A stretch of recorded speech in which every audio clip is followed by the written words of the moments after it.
Yeah, I mean, it's been a struggle for us for a while, and then to keep getting some hits and adding on, and in a game that went back and forth, it's important not to get down every time they come back and take the lead or tie the game. So a lot better today. Obviously, home runs are something that we use when we win, and we hit some long balls today, obviously. You spoke before the game about Baretto and how he'd been struggling a little bit lately. What do you think about the at-bat there? Yeah, that if you watch that at-bat unfold, he got more and more confident as that at-bat went along. And typically that'll happen when you see some pitches, you're fouling some balls off.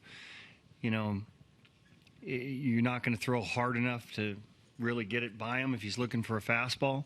So it just looked like, as the at-bat went along, his confidence kind of grew. Certainly the other hit that he had during the course of the day as well. But, for younger players, sometimes the big leagues can, make you think twice. And then you get into a position like that and hit a home run like he did. I know he's going to feel a lot more comfortable and confident tomorrow. Well, for Yonder to have the game he did, too. He'd been a little bit of a dip offensively. Yeah, well, I mean, pretty significant for him here recently. And we really do rely on the middle of our order. And when we don't hit in the middle of our order, everybody kind of feels it. So it's good to get him back going like that. If we have 2 of those 4, swing the bats pretty well, we're okay. It's when, maybe only one of those guys is hitting that sometimes we struggle around it. But most of those guys have been pretty consistent all year. What do you make of the job you got from your bullpen? They've been kind of struggling here the last week and a half or so. But yeah. Madsen, Doolittle, nice outings. Yeah, Cologne, too. Yeah, Cologne, too. Yeah. And he's been pitching really well. And there's no room for error when these guys come in those situations. And right away, Madsen has to come in with somebody on base. And, Doolittle's got to face the middle of the order righties.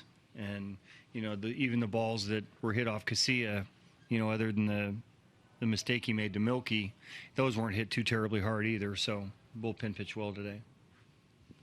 What was your view of Baretto's homer? Did you think it was going out there? Well, yeah, I guess you'd have to have your eyes open to see if it went out. I felt like his reaction would suggest it was going out, so I felt pretty good about it. And it seemed like the ball was carrying pretty good today.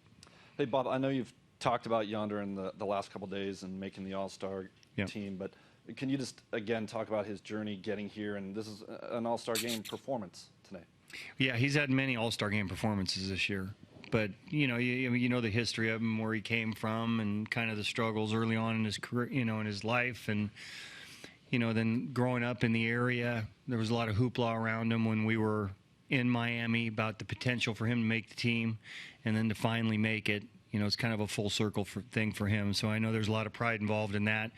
Anytime you make an all-star team, you should feel very good about it. But, the events kind of around it being in Miami and everything make it that much more special for him. So we're all real excited about it. What do you think of Goss's day? Good. That 5th inning sometimes gets you a little bit for a starter. And we saw that same inning over there that he got the first couple guys on in the 5th with a lead and got the middle of the order out. Today it didn't happen that way. So I thought he threw some good pitches. He looks like he's settling in as far as his stuff and his command. But there were a couple of big hits that hurt him.